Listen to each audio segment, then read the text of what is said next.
শোনো শোনো ভাই বোনেরা, শোনো দিয়া মন, লবণ নিয়ে মজার তথ্য করিব বর্ণন। আহা করিব বর্ণন।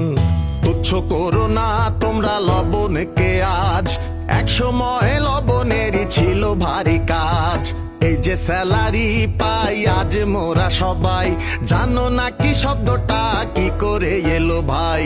প্রাচীন রোমে সৈন্যবাহিনীতে লবণ কেনার জন্য যে টাকা দেয়া হতো সেটাই স্যালারি। সেই স্যালারি শব্দটি এসেছে সল্টের রোমান শব্দ স্যালারিয়াম থেকে। সততা বোঝানো হতো সেই সময়কার, তুলনা থাকতো সবকিছুতেই লবণ খাওয়ার। অনুগত থাকতো সেনা রাজারও প্রতি, করেনি কখনো তারা রাজ্যেরও ক্ষতি। যার নুন খাই তার গুণ গাই প্রবাদটি সেই প্রাচীন আমল থেকে চলে আসছে, যা সত্যি অনেক গুরুত্বপূর্ণ আমাদের জীবনে। আলী বাবা 40 চোরের গল্প সবার পড়া, লবণের গুণে চোরের সর্দার পড়েছিল ধরা। ছদ্মবেশে চোর সর্দার এলো দাওয়াত খেতে, লবণ ছাড়া সব খাবারই চেয়েছিল পাতে।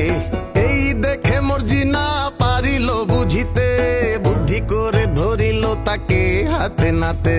আলী বাবার বাসায় চোর সর্দার লবণ খায়নি, কারণ সে তার ক্ষতি করতে চেয়েছিল। আর লবণ খেলে সে তার ক্ষতি করতে পারবে না, তাহলে কেন আমরা নিজের দেশের লবণ খেয়ে দেশের মঙ্গল চাইবো না? ছোট থেকে বড় হই দেশের লবণ খেয়ে, খারাপ কিছু করি কেন সেই কথা ভুলে।